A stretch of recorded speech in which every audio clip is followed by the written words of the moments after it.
한 2달 전쯤에 왼손 엄지손가락에 갑자기 통증이 왔습니다. 그러더니 며칠 후엔 오른손가락까지도 아픔이 느껴지게 되었습니다. 여지껏 살아오면서 손가락의 통증은 처음이라 무척 당황을 하였고, 그래도 금방 낫지 않을까 싶어 며칠 동안은 참아보다가 급기야는 병원을 다니며 치료도 받게 되었습니다.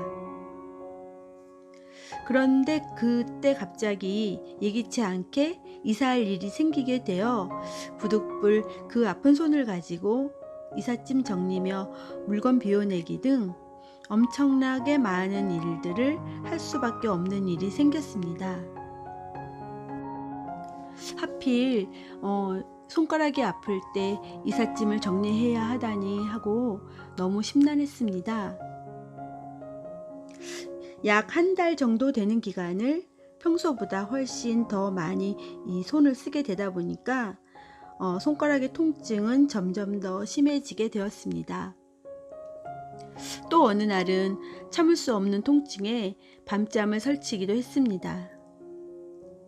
그러면서 가만히 제 마음을 들여다보니 앞에 닥친 그 이사라는 현실에 너무 겁이 나 손가락 스스로 두려움의 감정을 저에게 보여주었던 게 아니었나 생각까지 하게 되었습니다. 어쩐지 이번에 이사는 너무 예기치도 않게 갑자기 벌어진 일이라 저 스스로도 너무 힘들지 않을까 걱정을 많이 하게 됩니다.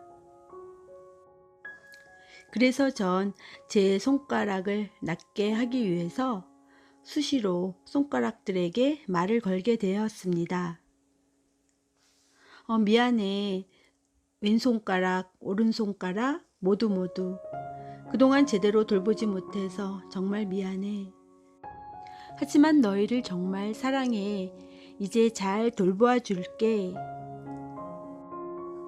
집에 아무도 없을 때 저 혼자 그렇게 수시로 말을 걸었습니다. 이제 이사를 하고 1달 정도 되어 갑니다. 짐 정리를 어느 정도 하고 나니, 즉 마음의 여유를 갖고 나니 손가락의 통증도 차츰 좋아졌습니다. 그런데 참 신기한 것은 그 많은 집안일들을 그 아프지만 착한 손가락들을 가지고 다 감당을 했다는 것입니다. 손가락들은 이사가 너무 두려웠지만 저를 도우려고 애썼고 또 자신의 역할을 묵묵히 수행했습니다. 그래서 이젠 손가락뿐만이 아니라 제 주변에 있는 모든 사물들에게 말을 걸기 시작합니다. 새로운 이 집도 너무 고맙고 감사해. 우리 가족들을 잘 돌보아 줄 거지? 새로운 이 동네도 참 좋아. 앞으로 잘 지내보자. 창밖에 있는 나무들도 바람에 따라 흔들릴 때마다 마치 저에게 꼭 말을 걸어오고 있는 듯하게 보입니다. 소곤소곤, 제잘제잘 너무 수다스럽습니다. 하지만 저는 그런 나무들이 너무 좋습니다. 왜냐하면 집에 혼자 있어도 혼자 있는 것 같지 않기 때문입니다. 그리고 전 저 자신하고 같이 놉니다. 그러면 외롭지 않습니다. 그리고 참 어제는 참 이상한 일이 일어났습니다. 아는 언니 딸이 운영하는 네일샵에서 갑자기 저에게 네일 아트를 해준다고 연락이 왔습니다. 그래서 못 이기는 척 따라가서 사실은 그동안 저를 위해 너무나 수고를 많이 해준 착한 손가락들에게 예쁜 옷을 입혀주게 되었습니다. 그리고 저의 손가락들을 보면서 얘네들도 자신의 삶을 이렇게 완벽하게 살고 있는 것이 아닐까 생각해 보았습니다. 고목나무에서 꽃이 핀다. 이것은 법문의 한 구절입니다. 있는 그대로의 매 순간을 살아갈 때 자기 중심적 사고는 점차 떨어져 나가고 일상생활 속에 무수한 경이로움이 세상에 드러나게 됩니다.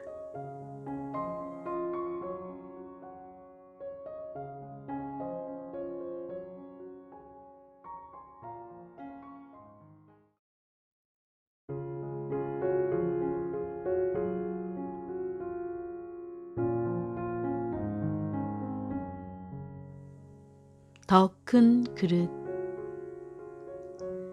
근대의 위대한 선사 가운데 한 사람인 겐포 스님은 95세에 문 없는 문에 대해 말씀했다. 삶이 무엇인지 깨달으려면 반드시 뚫고 지나가야 할 문 없는 문이 진실로 존재한다고 가르쳤다. 스님은 수행의 관점에서 반드시 그 문을 뚫고 가야 한다고 했다. 그 문은 우리 자존심의 문이다. 여기 있는 우리 모두는 오늘 아침 눈을 뜬 순간부터 어떤 방법으로든 이미 자신의 자존심과 만났다. 통과해야 할 그 문은 우리가 그저 갖고 있는 문이 아니라 바로 우리 자존심의 문이다. 자존심의 아이가 있다. 성냄이다. 이는 모든 종류의 분노로 성가심, 억울함, 질투를 포함한다. 나는 화가 어떻게 작용하는지에 대해 꽤 자주 이야기를 한다. 화를 데리고 수행하는 법을 알면 문 없는 문에 다가갈 수 있기 때문이다. 우린 일상생활에서 문제로부터 한 걸음 뒤로 물러난다는 의미가 무엇인지 안다. 예를 들어 나는 로라가 예쁜 꽃들을 꽂고 있는 모습을 보았다. 그녀는 꽃을 들고 이리저리 만지작거릴 것이다. 그러다 어느 순간 뒤로 물러나 어떻게 꽃을 꽂았고 꽃들이 보기 좋게 균형을 이루었는지 살피기 위해 꽃들을 지그시 바라볼 것이다. 만약 당신이 옷을 만든다고 하자. 천을 자르고 마름질하고 바느질을 한다. 그리고 마무리 단계에서는 온 맵시를 보려고 거울 앞에 설 것이다. 어깨에 잘 걸쳐지는지, 밑단은 어떤지, 또 그럴싸해 보이는지, 때와 장소에 맞는 옷인지를 살핀다. 이때는 몇 걸음 물러나 살펴볼 것이다. 이와 똑같이 삶을 균형 있게 꾸려가려면 우리는 뒤로 몇 걸음 물러나 삶을 바라봐야 한다. 지금 하는 참선 수행이 이와 같다. 참선은 한 걸음 물러나서 보는 능력을 개발한다. 실제적인 예로 말다툼을 들 수 있다. 어떤 언쟁이라도 그 속의 가장 큰 쟁점은 자존심이다. 결혼한 당신이 남편과 말다툼을 한다고 상상해 보라. 남편이 어떤 일을 했는데 당신 마음에 들지 않았다. 생활비 통장에서 돈을 인출해 새 차를 산 것이다. 당신은 지금 쓰는 차도 멀쩡하다고 생각한다. 그리고 당신 생각에는 자신이 내린 판단이 옳은 것 같다. 아니, 사실은 옳다고 여긴다. 그래서 화가 난다. 크게 분노한다. 소리를 지르고 싶다. 지금 이 화를 어떻게 해야 하는가? 어떻게 해야 생산적인 일이 될까? 먼저 뒤로 물러나는 것이 좋겠다. 되도록 조금만 말하고 행동도 절제하기로 마음먹는다. 그렇게 잠시 멈춰 서서 지금 자신이 하려는 행동이 그릇이 큰 사람이 할 만한 것인지 스스로 되새긴다. 이것이 바로 다른 차원으로 내딛는 것이다. 만약 이름을 붙여야 한다면 영적인 차원이라고 하겠다. 화의 열기에 휩싸여 있으면서 드라마에 나오는 것처럼 수행하는 것은 사실상 불가능하다. 하지만 뒤로 물러서도록 노력해야 한다. 말이나 행동은 가능한 한 하지 말아야 한다. 나를 제거해야 한다. 그리고 혼자일 때 그저 앉아서 관찰한다. 관찰을 하면서 보는 나는 어떤 의미인가? 마음속에서 진행되는 드라마를 관찰한다. 남편이 뭐라고 말하는가? 어떤 행동을 하는가? 그럼 그 모든 것에 대해 나는 뭐라 해야 하는가? 나는 무엇을 해야 하나? 이 모든 것은 환상이다. 이것들은 지금 벌어지는 일의 현실이 아니다. 만약 할 수 있다면 이들 생각을 분류해 본다. 사실 화가 났을 때 이렇게 하기란 굉장히 어려운 일이다. 왜 어려울까? 화가 나면 그와 동시에 우리가 수행하는 길목에 거대한 장애물이 놓인다. 수행하기 싫다는 장애물이다. 그때는 자존심을 내세우고 싶다. 그 말다툼에서, 그 시비거리에서 오름이 되고 싶은 마음뿐이다. 이때 마음은 이렇게 된다. 진실을 찾지 말고 내 주장만을 소중히 지키자.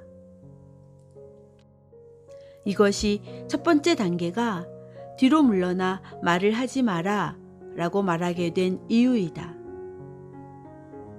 스스로 원하는 것이 내가 옳음이 되는 것이 아니라 보다 큰 그릇이 되는 것임을 알 수 있게 되기까지 아마도 몇 주 동안의 강도 높은 수행이 있어야 할 것이다.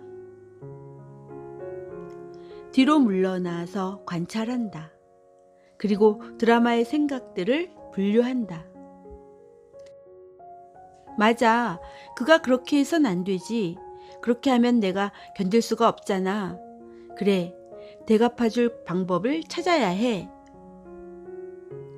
이 모든 생각이 표면 위로 바짝 올라와 있을 것이다. 하지만 이것은 드라마일 뿐이다. 만약 우리가 진정으로 한 걸음 물러나서 관찰한다면, 물론 이미 말했듯이 화가 났을 때 그렇게 하기란 대단히 어렵지만, 그래도 시도해 본다면 자신이 한 생각들이 진실이라 여겨지지 않고 그냥 생각으로 느껴지는 때가 있다. 현실이 아닌 것으로 느껴지는 때가 있다. 그때 우리에게 가능성이 생긴다. 나는 가끔 이 과정을 10번, 20번, 30번 이상 내 생각이 최종적으로 가라앉을 때까지 여과시키곤 한다. 생각이 그렇게 될 때 내게는 무엇이 남았는가? 내게는 육체적 반응으로 일어났던 직접적인 경험이 남는다. 말하자면 잔여물이다. 내가 그 잔여물을 직접적으로 느낄 때 몸이 긴장하거나 통증이 밀려들면서 그 직접적인 경험에는 이중성의 모호함이 없다. 그러므로 나는 천천히 무엇을 해야 하고 어떤 반응을 취해야 하는지 알게 되는 경지, 즉 사마디에 들어간다. 이는 무엇을 해야 하는지, 어떤 행동을 취해야 하는지 아는 것이다. 이때 비로소 자신뿐 아니라 다른 사람을 위해서도 무엇이 최고의 행동인지 알게 된다. 더 큰 그릇 만들기 과정에서 이렇게 하나됨을 직접적으로 맛볼 수 있다. 우리는 하나됨에 대해 온종일이라도 이야기를 나눌 수 있다. 그런데 어떻게 해서 남과 우리를 분리시키는 걸까? 화가 나면서 모습을 드러내는 자존심이 우리를 분리시킨다. 해결책은 이 분리되는 감정을 확실하게 몸의 상태로 경험하면서 수행을 진행하는 것이다. 그렇게 직접 경험할 때 더 큰 그릇이 만들어진다. 더 큰 그릇이 만들어지는 것. 더 큰 그릇으로 성장한다는 것은 나를 화나게 하지 않고 나를 제압하지 않는 삶으로 내가 유지할 수 있는 용량이 커진다는 것을 뜻한다. 처음에는 꽤 제한된 공간이었지만 성장하면서 조금 커진다. 그 다음 단계에서는 좀 더 커진다. 그릇은 결코 멈추지 않고 자라야 한다. 해탈했을 때 그 그릇은 헤아릴 수 없을 만큼 드넓고 자비로운 공간이 된다. 그러나 우리는 살아있는 한 자신의 그릇 크기에 한계가 있다는 것을 발견하게 된다. 그 시점에서 우리는 반드시 수행을 해야 한다. 그렇다면 한계가 있다는 사실을 어떻게 알 수 있을까? 강도에 상관없이 일단 불편하거나 화가 치밀어 오르는 느낌이 들 때 바로 그 지점이 한계이다. 이는 결코 미스터리가 아니다. 그리고 우리 수행의 힘은 그 그릇이 담아내는 크기에 있다. 수행하지 않는다고 해서 나쁜 것은 아니다. 언제나 수행을 할 준비가 되어 있으면 된다. 보다 큰 그릇을 만드는 수행은 정신적인 것이다. 왜냐하면 이는 기본적으로 아무것도 아니기 때문이다. 더 큰 그릇은 사물이 아니다. 알문 그 무엇도 아니다. 이를 들여다보는 목격자 역시 사람이나 사물이 아니다. 목격하고 있는 누군가가 있지도 않다. 하지만 자기 마음과 몸을 목격할 수 있는 더 나은 무엇이 내 안에 있다. 화난 상태에 있는 내 마음과 몸을 관찰하는 나는 누구인가? 정작 누가 그것을 관찰하는가? 이 물음은 나가 화가 아닌 다른 무엇이라는 것을 보여준다. 또한 화보다 크다는 것도 보여준다. 그리고 이 논리는 나를 보다 큰 그릇이 되도록 성장하는 것을 가능케 한다. 그렇게 성장하게끔 하는 능력이 바로 관찰력이다. 우리가 관찰하는 대상은 항상 두 번째 위치에 있게 된다. 기분이 나쁘다는 것은 중요하지 않다. 중요한 것은 그 기분 나쁨을 관찰하는 능력이다. 세상에 나쁜 것은 없다는 소소한 유머를 기억하라. 본질적으로 우린 그 어떤 것도 없앨 수 없다. 우리의 신경증적 경향들을 전부 제거할 필요는 없다. 우리가 하는 일은 그 일들이 얼마나 웃긴지 보게 되는 것이다.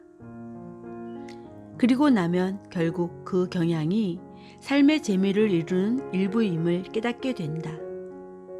다른 사람들과 사는 재미이다. 그들은 모두 미쳤다. 물론 우리도 미쳤다. 하지만 우리는 자신이 미쳤다는 것을 제대로 보지 못한다. 그것이 바로 우리의 자존심이다. 물론 나는 미치지 않았다. 어쨌든 나는 스승이다.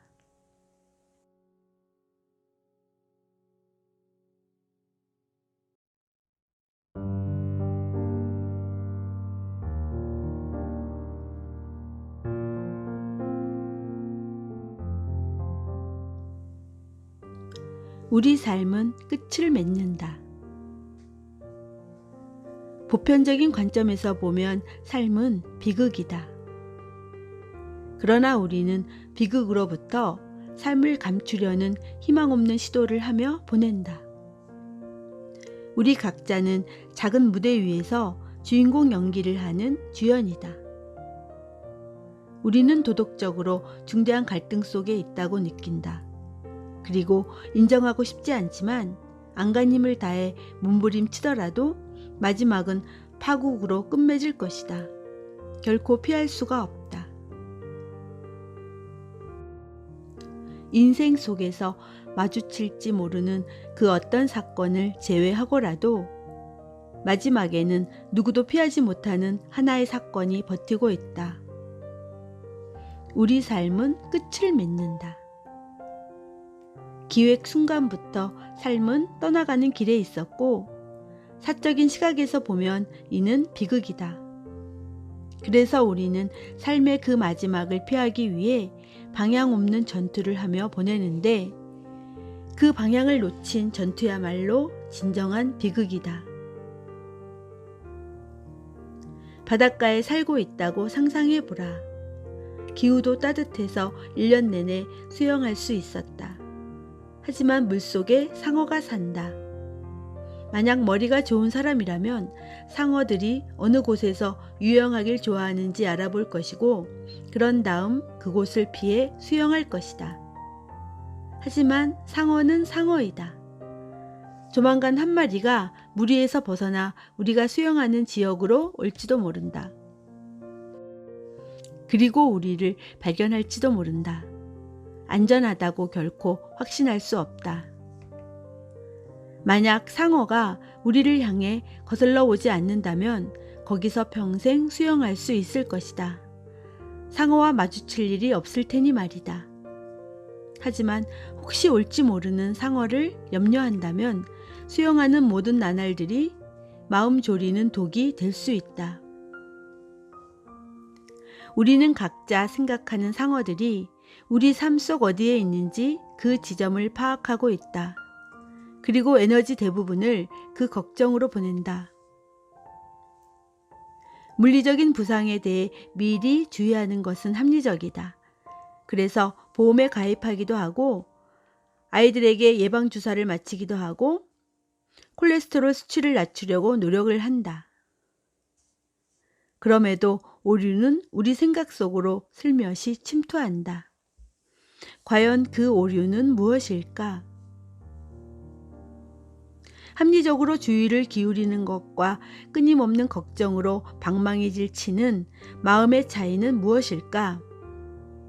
이에 걸맞는 유명한 불교 우화가 있다. 한 남자가 호랑이에게 쫓기는 중이다. 그는 절벽에서 뛰어내리며 필사적으로 한쪽 벽에 있는 넝쿨을 잡았다.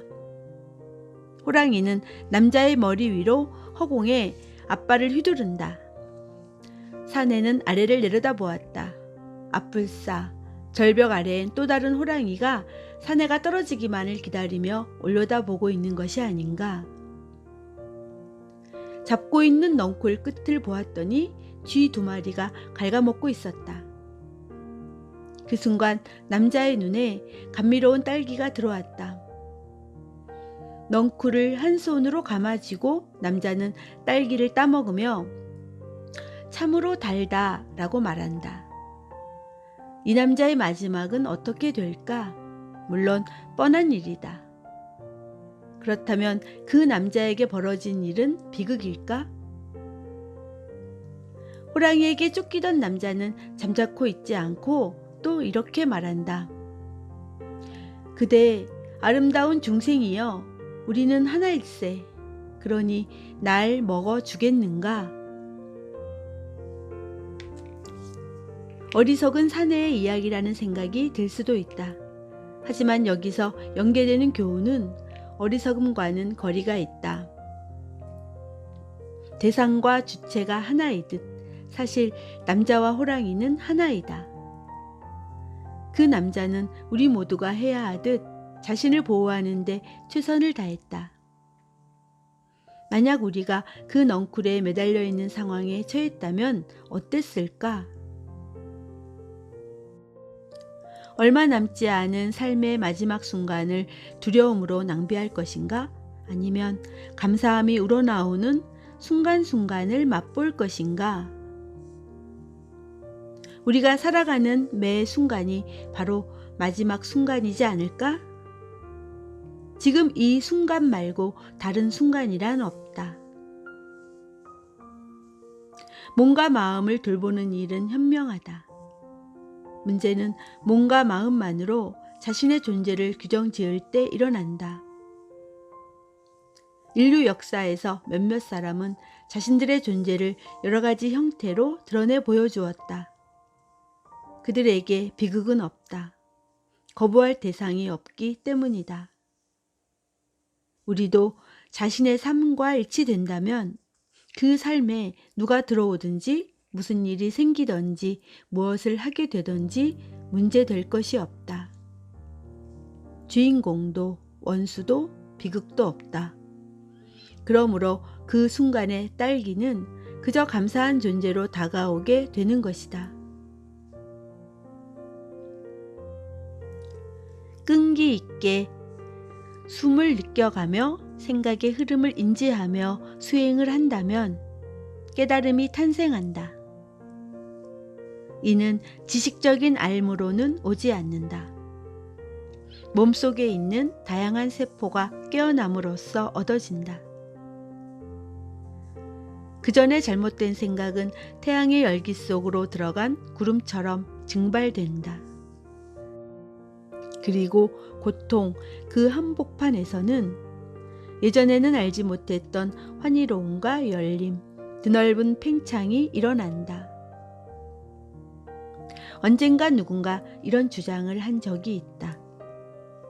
그렇게 가만히 앉아 있는다고 해서 죽음이 해결되진 않습니다. 그래도 우린 모두 죽습니다. 그렇다, 죽는다. 그래도 우리는 한다.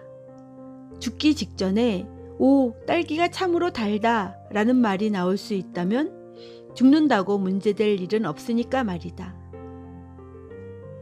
상어가 우리를 잡아먹으면 그 상어는 맛있는 식사를 한 거다. 또 마침 그때 어부가 상어를 잡을 수도 있지 않겠는가? 상어의 처지에서 보면 참 딱한 일이지만 삶의 눈으로 보면 아무 문제도 없다. 비극은 항상 주인공이 어려움에 빠져 허우적거리는 것을 다룬다. 우리 스스로 굳이 그런 끝없는 갈등에서 벗어나려는 주인공이 될 필요는 없다. 갈등은 우리가 갈등이라고 해석할 때 존재한다.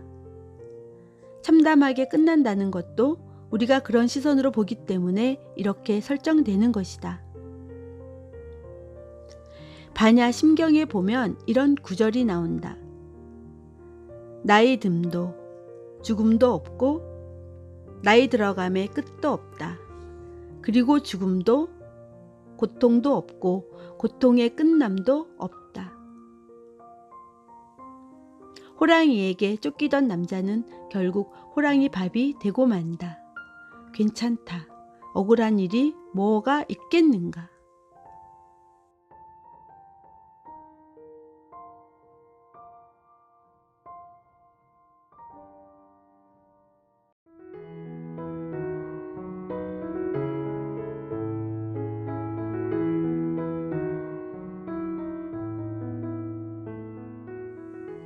두려움에 갇힌 사람들. 거기 누구인가? 신이 물었다. 나입니다. 그러자 신이 말했다. 가거라. 잠시 후 다시 신이 물었다. 거기 누구인가? 당신입니다. 그러자 신이 답했다. 들어오라. 우리가 익히 알고 있는 성공한 사람이 일하는 그림은 이렇다. 한 손엔 샌드위치, 다른 손엔 전화기를 들고 밤 11시까지 바쁘게 일한다. 이때 그의 불쌍한 몸은 천대받고 있다. 그는 미친 듯이 일에 매달리는 자신의 노력이 잘 사는 삶을 이루려면 반드시 밟아가야 할 필수 과정이라고 생각한다. 하지만 인생을 몰아치는 것은 욕망을 보는데 실패한 것이다. 이 모습은 우리 모두의 삶에도 걸쳐 있다. 모두 자신의 욕망에 의해 조종되고 있기 때문이다. 우리는 스스로 어떻게 존재하는지, 그 기본에 대해서만 어렴풋이 알아차릴 뿐이다. 어떤 수행도 하지 않는 사람들 대부분은 꽤나 이기적이다. 그들은 욕망 속에 사로잡혀 있다. 중요한 사람이 되고자 하고 이게 아니면 저거라도 소유하고 싶어 한다. 부자가 되고 싶어 하고 유명해지고 싶어 한다.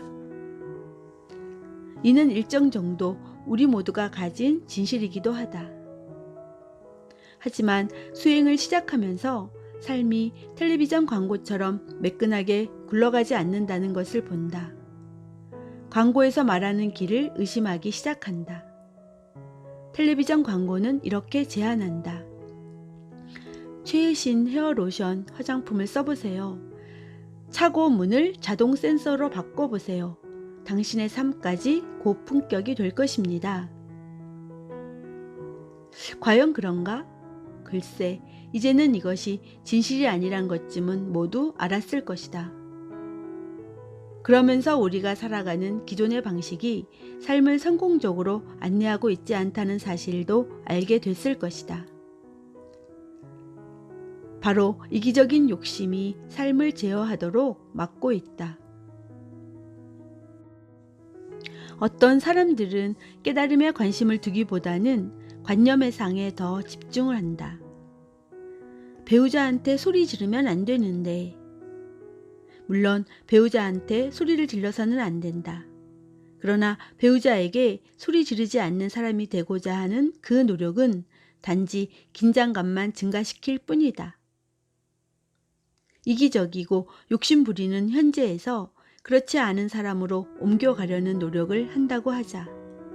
이는 방에 걸려있던 칙칙하고 못난 그림을 내리고 예쁜 그림으로 바꾸려는 것과 같다.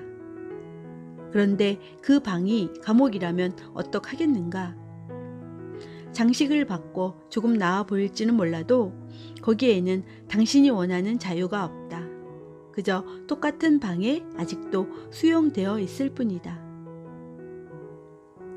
벽에 있는 욕심과 화, 무시라는 그림들을 떼어내고 이상적인 작품으로 바꾼다면 그 방은 조금 예뻐 보이는 감옥은 될 것이다. 이때 새로 걸리는 그림의 주제는 욕심내지 않고 화내지 않으며 무시하지 않기 위한 노력이 될 것이다. 치장을 한다 해도 그 방에 있는 우리에게 자유란 없다. 왕에 대한 옛날 이야기가 있다. 왕은 자신을 도울 재상으로 세상에서 가장 현명한 사람을 원했다. 여러 사람을 추천받았는데 마침내 3명의 후보로 압축되었다. 왕은 그들을 왕궁에 있는 한 방에 몰아넣은 뒤 문을 잠그도록 했다. 문고리에는 획기적인 자물쇠를 걸어놓았다. 그리고 나서 왕은 가장 먼저 문을 여는 사람을 재상으로 낙점될 거라고 공표했다. 3 후보자 가운데 2명은 복잡한 수학 공식을 들춰가며 딱 맞는 열쇠 조합을 찾기 위해 안간힘을 썼다. 반면에 한 후보자는 잠자코 의자에 앉아 있다가 들고 있던 펜을 종이 위에 내려놓고 아무런 거리낌 없이 자리에서 일어나 뚜벅뚜벅 문 쪽으로 걸어갔다. 그리고 문고리를 돌리자 문이 열렸다. 그 문은 잠기지 않은 채로 있었던 것이다. 이 이야기의 핵심은 무엇일까? 우리가 매달려 새롭게 장식하고 있는 벽들, 그 벽으로 사방을 둘러친 방, 바로 우리가 사는 감방이다. 그런데 실은 그 방은 감방이 아니었다. 한 번도 문이 잠긴 적이 없기 때문이다. 거기엔 자물쇠가 없다. 우리는 그 방 안에 있을 필요도 몸부림치며 자신을 바꿔 자유를 얻으려고 애쓸 필요도 없다. 이미 자유롭기 때문이다. 단순히 말하면 치장을 바꾸는 것이 자신을 대신해서 문제를 풀어주지 않는다는 것이다. 물론이다. 어떻게 하면 이 자유의 실체를 실감할 수 있을까? 이기적인 것과 이기적이지 않으려는 욕망 둘 다 두려움에 기반을 둔다고 말했다. 심지어 현명해지고자 하는 욕망, 완벽해지려는 바람 역시 두려움에 기반을 둔다. 이미 자유롭다는 것을 본다면 우리는 그 욕망을 쫓지 않을 것이다. 그래서 우리 수행은 항상 같은 곳으로 돌아온다.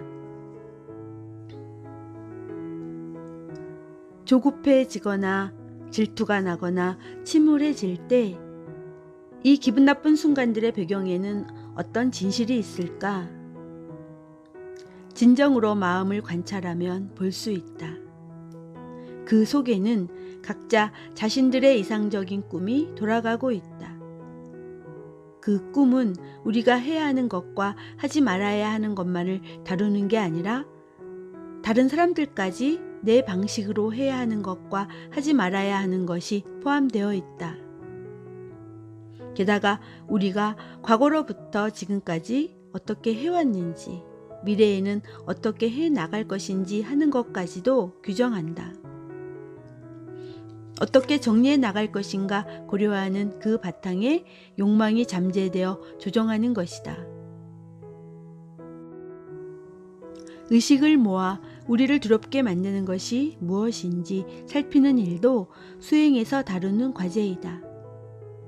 이는 두려움의 방안을 돌아다니며 그것을 보기 좋게 아니면 기분 좋게 바꾸려고 노력하는 대신 두려움 자체를 경험하는 것이다. 살아가면서 기울여온 우리 노력은 모두 괴로움에서 벗어나려고 도망치는 데 있었다. 존재의 아픔에서 탈출하려고 그토록 애썼다. 심지어 죄의식을 느끼는 것조차 일종의 탈출이다. 매 순간의 진실은 항상 그저 자신 그대로 있는 것이다. 우리 마음이 차가워질 때 그 차가운 마음을 그대로 경험하는 것이다. 물론 좋아하는 일은 아니다. 스스로 상냥한 사람이라고 생각하고 싶어 하지만 우리 모습은 종종 그렇지 않다. 있는 그대로의 자신을 경험할 때 자아의 죽음을 맞는다. 그리고 그 죽음에서 벗어났을 때 죽음을 여의고 꽃이 피어난다. 다음은 앞서 여러 차례 언급한 쇼류쿠 선사의 멋진 말이다. 고목나무에서 꽃이 핀다. 꽃 한 송이가 핀다. 아름답게 손질된 나무가 피어 올린 꽃이 아니다. 말라 죽은 나무에서 피어난 생명이다. 우리가 자신의 관념에서 한 걸음 뒤로 물러날 때 목격자가 되어 그 관념들을 조사할 때 그제야 자신의 본래 자리로 돌아가게 된다. 이는 삶 그 자체에서 이루어지는 지적인 작용이다. 지금 말하고 있는 이런 깨달음은 어떻게 진행되는가? 머릿속에서 일어나는 생각들을 관찰함으로써 우리는 비현실성의 바깥으로 물러나게 된다. 대상에 반응하는 허상이 무엇인지 보게 된다. 현실 속으로 들어가는 것이다. 아마도 맨 처음에는 그 현실을 한 번에 1초 정도만 얼핏 보게 될 것이다. 하지만 집중하는 시간이 늘어날수록 보는 시간의 비율은 올라간다. 그리고 삶이 있는 그대로 다가오는 시간이 90% 정도 차지할 때 비로소 삶이 무엇인지 보게 될 것이다. 그때는 우리가 곧 삶이다. 삶으로 들어오는 그 무언가와 하나가 될 때 우리는 대상을 진실로 이해하게 된다. 우리는 평생 이 스승에서 저 스승으로 수영해 가는데 시간을 보내는 진지한 물고기와 같다. 물고기는 바다가 무엇인지 알고 싶어 스승을 찾아다녔다. 여러 스승은 이런 가르침을 주었다. 그래, 좋은 물고기가 되려면 열심히 노력해야 한단다. 네가 보다시피 여기 바다는 엄청난 곳이다. 그걸 가늠하려면 너는 정말 오랫도록 명상해야 한다. 너 자신을 담금질해야 하고 정말 좋은 물고기가 되기 위해 열심히 살고 노력해야만 한단다. 물고기는 한 스승을 만나 마지막으로 물었다. 무엇이 위대한 바다인가요? 무엇이 위대한 바다입니까? 그 스승은 아무 말 없이 그저 껄껄 웃기만 했다.